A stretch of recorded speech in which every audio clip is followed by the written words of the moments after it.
Hello साथियों, स्वागत है आपका तेजा क्लासेस में। साथियों, आज हम एक टॉपिक की शुरुआत करने वाले हैं। साथियों, पढ़ने वाले हैं राजस्थान का एकीकरण किस प्रकार से हुआ था, उसके बारे में साथियों सारी जानकारी इस वीडियो में हम लेने वाले हैं। और साथियों, आपको यकीन दिलाना चाहेंगे साथियों, हमने जो है नोट्स पैटर्न पर एक अच्छे नोट्स तैयार किए हैं। एक अच्छा जो है साथियों, आपके एग्जाम की दृष्टि से कौन कौन से फैक्ट जो है वो इंपॉर्टेंट हो सकते हैं, उसके बारे में साथियों अच्छी तरीके से हमने अध्ययन करके साथियों नोट पैटर्न पर हमने जो है आपके लिए नोट्स तैयार किए साथियों।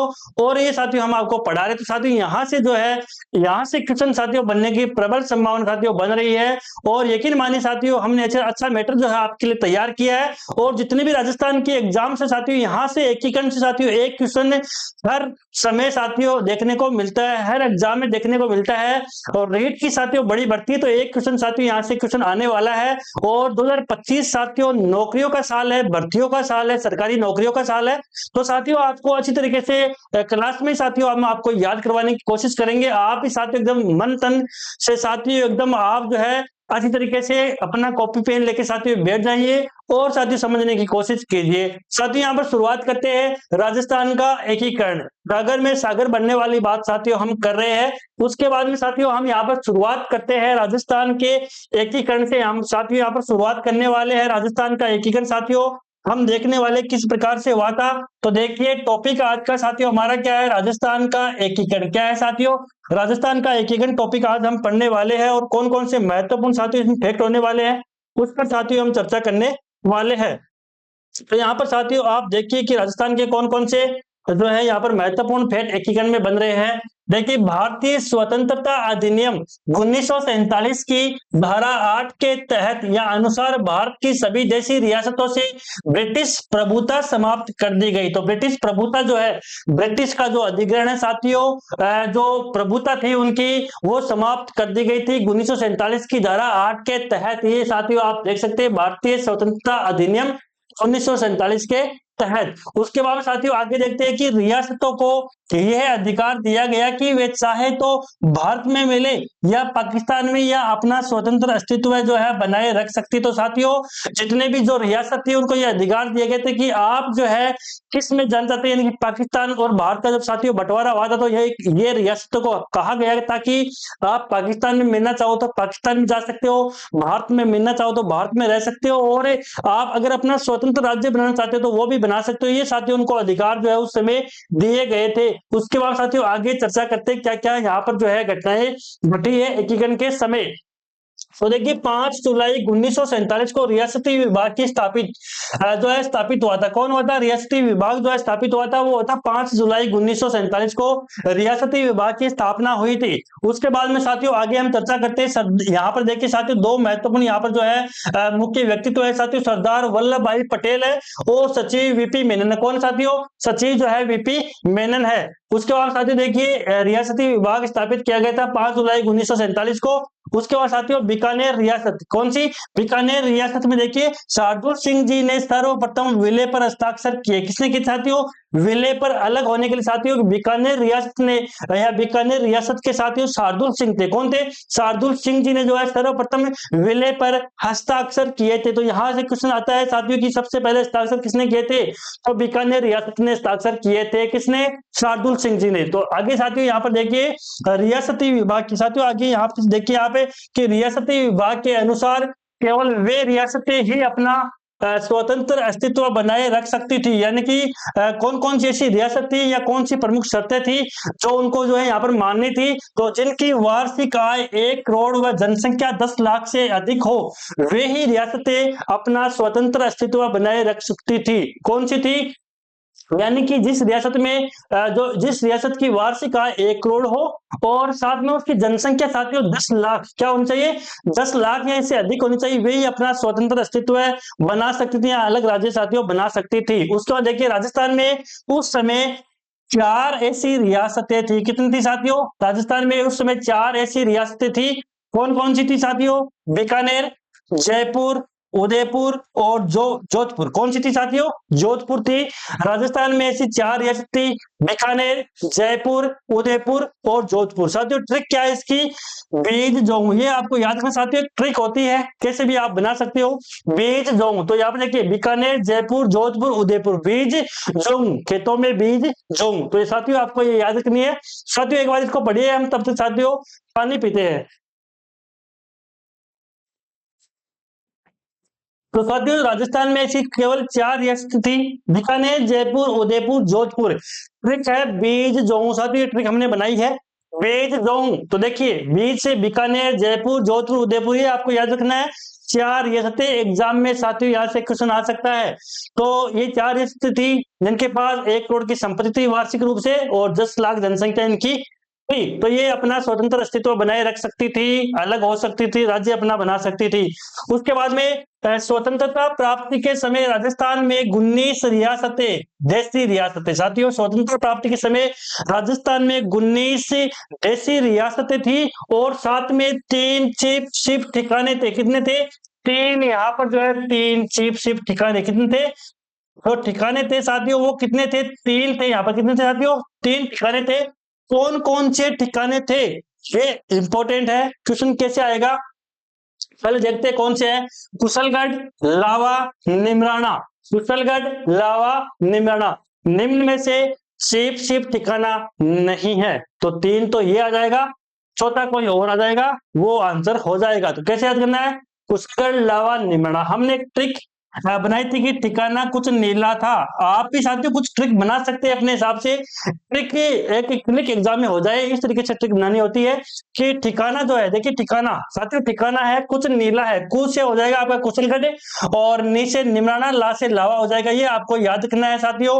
देखिए यहाँ पर ठिकाना कुछ नीला था। ठिकाना साथियों क्या था? कुछ नीला था। ये साथियों हमने एक छोटी सी ट्रिक बनाई है, अगर किसी की याद नहीं हो साथियों तो आप जो है इस माध्यम से साथियों याद कर सकते हैं। कुछ नीला था, तो देखिए ठिकाना कुछ नीला था। कु से कुशलगढ़ हो जाएगा, नी से निमराना और ला से लावा हो जाएगा। ये आपको याद करना साथियों, तो इंपॉर्टेंट फैक्ट है, यहाँ से क्वेश्चन साथियों एग्जाम में आ सकता है। उसके बाद साथियों आगे चलते हैं।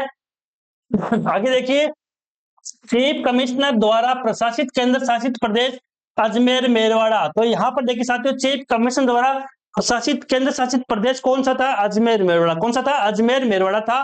क्या था? चीफ कमिश्नर द्वारा प्रशासित केंद्र था। और साथियों आगे यहाँ पर चर्चा करते हैं कि जो राजस्थान का एकीकरण हुआ था वो कितने चरणों में हुआ था। यह इंपॉर्टेंट बात साथियों यहाँ पर है और बहुत बार एग्जाम में आ चुका है साथियों। आजकल तो ऐसे क्वेश्चन आ ही नहीं रहे एग्जाम में, लेकिन फिर भी साथियों बीएसटीसी हो गई, पीटीटी एग्जाम हो गई, चतुर्थ श्रेणी कर्मचारी हो गई, उनमें एक क्वेश्चन पूछ सकते हैं कि राजस्थान का एकीकरण कितने चरणों में पूरा हुआ है। तो कितने चरणों में हुआ था? 7 चरणों में। कितने चरणों में साथियों? 7 जो चरण लगे थे इसको पूरा होने में, तो 7 चरणों में साथियों ये जो है राजस्थान का एकीकरण पूरा हुआ था। और इसको कितना समय लगा था? 8 वर्ष 7 माह 14 दिन। साथियों देखिए 8 साल लगे थे, 7 में 7 महीने 14 दिन का इसमें समय लगा था, जाके कहीं साथियों राजस्थान का संपूर्ण एकीकरण हुआ था। उसके बाद साथियों आगे देखिए, अब साथियों हम चरण वाइज देखने वाले हैं राजस्थान का एकीकरण। तो देखिए सबसे पहले साथियों हम प्रथम चरण की बात करने वाले हैं। जो राजस्थान का प्रथम चरण था उसमें क्या क्या साथियों घटनाएं घटी थी, उसके बाद में हम चर्चा करने वाले हैं। तो साथियों देखिए प्रथम जो चरण था उसको किस नाम से जाना जाता है? देखिए मत्स्य संघ। तो सबसे पहले साथियों क्या बना था? सबसे पहले साथियों मत्स्य संघ बना। क्या बना था? मत्स्य संघ बना था। और ये कब बना था साथियों? याद आपको डेट, सभी डेटें साथियों, जो डेट है इसकी वो आपको याद रखनी, सभी चरणों की डेट साथियों आपको याद रखनी है। इंपॉर्टेंट क्वेश्चन यहाँ से आते हैं। तो देखिए मत्स्य संघ बना था वो 18 मार्च 1948 को। कब बना था? 18 मार्च 1948 को साथियों मत्स्य संघ बना था। सबसे पहले राजस्थान का यह नाम रखा गया था। और इसमें कौन कौन सी रियासतें शामिल थी साथियों? इसमें कौन कौन सी रियासतें शामिल थी वो देखिए। तो अलवर, भरतपुर, धौलपुर, करौली व निमराना। तो साथियों कौन कौन सी रियासत इसमें शामिल थी? अलवर, भरतपुर, धौलपुर, करौली व निमराना। तो देखिए कितनी साथियों? 5 यहाँ पर ये रियासतें थी वो इसमें शामिल थी। किसमें? मत्स्य संघ में। कब हुआ था? 18 मार्च 1948 को। और अगर ट्रिक की बात करें साथियों, हमने ट्रिक भी आपके लिए बनाई, अगर आपको याद नहीं हो तो ट्रिक देख सकते साथियों कि अब क्या धोनी हंसी। तो आईपीएल साथियों आने वाला है और अब के फिर से साथियों धोनी भी आने वाले हैं। तो अबके ध्वनि सी, ये ट्रिक है साथियों, अबके ध्वनि ऐसी है आपको ट्रिक साथियों, ताकि एग्जाम में आपके क्लिक हो जाए ये क्वेश्चन। तो देखिए साथियों, ऐ से अलवर हो जाएगा, भै से भरतपुर हो जाएगा, और बात करें कै से करौली हो जाएगी, और धो से साथियों यहाँ पर धौलपुर होने वाला है, और नी से निमराना साथियों होने वाला। ये काफी अच्छी ट्रिक साथियों है, याद कर सकते हैं साथियों। धोनी को आप जानते होंगे साथियों, क्रिकेटर है, शानदार क्रिकेटर है साथियों, भारत के कप्तान भी रह चुके हैं। उसके बाद साथियों आगे हम बात करते हैं, यहाँ पर मत्स्य संघ नाम जो है के एम मुंशी के सुझाव पर दिया गया था। तो साथियों इसका जो नाम था मत्स्य संघ कब बना, 18 मार्च 1948 को। ये नाम किसके सुझाव पर रखा गया था, तो देखिए के एम मुंशी के सुझाव पर मत्स्य संघ साथियों नाम रखा गया था। उसके बाद में राज प्रमुख कौन थे उस समय, जो राज प्रमुख थे रियासत के, वो कौन थे, धौलपुर के महाराजा उदयभान सिंह थे। तो धौलपुर के कौन थे, महाराजा थे, कौन थे, उदयभान सिंह। तो राज प्रमुख कौन थे, धौलपुर के महाराजा उदयभान सिंह कौन थे साथियों, यहाँ पर राज प्रमुख थे। उसके बाद में उपराज प्रमुख भी साथियों बनाया गया था। जैसे मान लो साथियों की राष्ट्रपति होता है, उपराष्ट्रपति होता है, और मुख्यमंत्री उप मुख्यमंत्री, उसी तरीके से राज प्रमुख और उपराज प्रमुख होते थे। और उपराज प्रमुख करौली के महाराजा गणेश पाल सिंह को बनाया गया था। तो मत्स्य संघ में उपराज प्रमुख किसे बनाया गया था, क्या आएगा आंसर, करौली के महाराजा गणेश पाल सिंह को उपराज प्रमुख बनाया गया था मत्स्य संघ का। आगे साथियों जो है नेक्स्ट पॉइंट देखते हैं, क्या इंपॉर्टेंट इसमें होने वाला है। तो देखिए राज्य जो मत्स्य संघ था उसकी राजधानी क्या थी, अलवर रखी गई थी। तो यहाँ पर पूछ सकते हैं कि मत्स्य संघ की राजधानी कौन सी थी या क्या थी, तो देखिए अलवर आपको आंसर करना है। कौन थी, राजस्थान की जो मत्स्य संघ की राजधानी है वो अलवर को रखा गया था। उसके बाद में इसका उद्घाटन किसके द्वारा किया गया था, देखिए भरतपुर में, भरतपुर के किले में केंद्रीय खनिज मंत्री एन.वी. गाडविल ने किया। ये इंपॉर्टेंट है, यहाँ से साथियों क्वेश्चन एग्जाम में टपक सकता है। कैसे टपकेगा साथियों, उद्घाटन मत्स्य संघ का उद्घाटन किसके द्वारा किया गया था, मंत्री एन.वी. गाडविल के द्वारा। किसके द्वारा, मंत्री एन.वी. गाडविल के द्वारा। और भरतपुर में साथियों मत्स्य संघ का उद्घाटन किया गया था। ये आपको याद रखना, नाम याद रखना साथियों, एन.वी. गाडविल। कौन है साथियों, एन.वी. गाडविल। मत्स्य संघ का प्रधानमंत्री कौन था, ये भी साथियों इंपॉर्टेंट फैक्ट है कि मत्स्य संघ का जो प्रधानमंत्री है वो किसको बनाया गया था। तो देखिए शोभाराम कुमावत। किसको बनाया गया साथियों, शोभाराम कुमावत को जो है मत्स्य संघ का क्या बनाया गया था साथियों, प्रधानमंत्री बनाया गया था। तो मत्स्य संघ का प्रधानमंत्री कौन था, शोभाराम कुमावत था। कौन था, शोभाराम कुमावत था। और वार्षिक आय क्या थी, ये जो रियासत मत्स्य संघ बनी थी उसकी वार्षिक आय कितनी थी, तो देखिए कितनी थी, 184 लाख रुपए, यानी कि 1,84,00,000 रुपए इसकी वार्षिक आय थी। किसकी थी, मत्स्य संघ की थी। ऐसी 4 रियासतें साथियों हमने पढ़ी थी जिनकी क्या थी, जिनकी जो आय थी वो 1 करोड़ से ऊपर थी और 10 लाख जनसंख्या थी। तो इस तरीके साथियों हमने जो है पहले चरण के बारे में देख लिया है। आगे साथियों हम अगले जो है यहाँ पर द्वितीय चरण की बात करने वाले कि द्वितीय चरण में साथियों क्या क्या जो है घटा था। तो द्वितीय चरण की साथियों हम यहाँ पर बात करने वाले हैं कि द्वितीय चरण में क्या क्या घटा था। देखिए द्वितीय चरण के बारे में हम पढ़ने वाले हैं। पहला चरण था मत्स्य संघ, उसके बारे में साथियों हमने जो है जानकारी यहाँ पर ले ली थी, क्या क्या उसमें घटा था। और आगे देखिए साथियों राजस्थान संघ या पूर्वी राजस्थान। तो द्वितीय चरण में जो राजस्थान का नाम रखा गया था वो रखा गया था राजस्थान संघ या पूर्वी राजस्थान। क्या रखा गया था, राजस्थान संघ या पूर्वी राजस्थान। देखिए 25 मार्च 1948 को ये साथियों द्वितीय चरण की शुरुआत हुई थी। 25 मार्च 1948 ये डेट साथियों आपको याद रखनी है। जैसे आप जन्म दिनांक अपनी याद रखते हो वैसे ही इन डेटों पर भी साथियों आपको ध्यान देना है। क्या नाम है, राजस्थान संघ और पूर्वी राजस्थान। इसमें जो है टोटल 9 रियासतों को शामिल किया गया था, प्लस एक जो ठिकाना था उसको शामिल किया गया था। कितने ठिकाने थे, 3।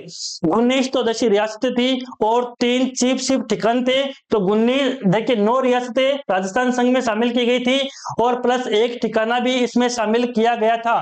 देखिए कौन कौन से थे, देखिए यहाँ पर किशनगढ़, टोंक, शाहपुरा, कोटा, बूंदी, झालावाड़, प्रतापगढ़, डूंगरपुर, बांसवाड़ा व कुशलगढ़।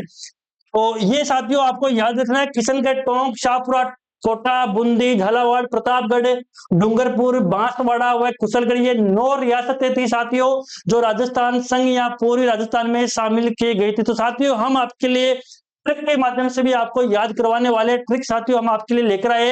आप साथियों ट्रिक पर जो है एक बार नजर जरूर डालिए, ट्रिक भी साथियों ये इंपॉर्टेंट होने वाली है। देखिए साथियों यहाँ पर इस पर आप नजर डालिए, बाबू झाड़ू किको प्रसाटो, ये साथियों ट्रिक है एक, बाबू झाड़ू किको प्रसाटो, इस नाम से साथियों आप ये 9 रियासतें हैं वो याद कर सकते हैं, बाबू झाड़ू किको प्रसाटो। तो बा से साथियों क्या यहाँ पर होने वाला है साथियों, बांसवाड़ा हो जाएगा, और बू से बूंदी हो जाएगा, जहां से झालावाड़ हो जाएगा, और डू से डूंगरपुर हो जाएगा, की से साथियों किशनगढ़ होने वाला है, और को से साथियों यहाँ पर कोटा हो जाएगा, प्रेस से साथियों प्रतापगढ़ हो जाएगा, शाह से शाहपुरा साथियों यहाँ पर होने वाला है। उसके बाद में टो से साथियों बात करते तो यहाँ पर जो है टोंक हो जाएगा। तो साथियों इस तरीके से हमने जो है टोटल 9 रियासतें राजस्थान संघ या पूर्व राजस्थान में शामिल की गई थी, और ट्रिक के माध्यम से साथियों हमने देख ली है। तो साथियों आगे हम चर्चा यहाँ पर और करते हैं कि इसमें और क्या क्या महत्वपूर्ण बातें इस जो द्वितीय चरण था इसमें घटित थी। तो देखिए साथियों आगे, राजधानी क्या थी इसकी, कोटा। क्या थी राजधानी, जो राजस्थान संघ बना था या पूर्वी राजस्थान बना था, इसकी राजधानी साथियों कोटा थी। और साथियों ट्रिक है कि पूर्वी संघ कोटा, पूर्वी संघ कोटा, देखिए पूर्वी संघ कोटा, तो पूर्वी राजस्थान कोटा, देखिए पूर्व राजस्थान कोटा, ये ट्रिक आप याद कर सकते हैं। और राज प्रमुख कौन थे, भीम सिंह कोटा के थे, कहां के थे, कोटा के थे।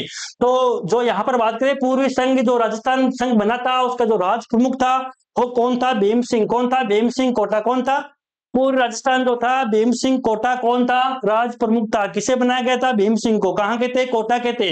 और इसकी वार्षिक आय जो थी, पूर्व राजस्थान की वार्षिक आय साथियों थी वो थी 2 करोड़ रुपए। कितनी थी, वार्षिक आय थी 2 करोड़ रुपए। ये साथियों आपको याद रखना है, पहले वाले में 184 लाख रुपए थे, 1 करोड़ 84 लाख थे, इसमें कितनी है, 2 करोड़ है। उसके बाद पीएम साथियों, प्रधानमंत्री किसे बनाया गया था, वहां पर शोभाराम कुमार को बनाया गया था, यहाँ पर साथियों गोकुल लाल असावा को बनाया गया था।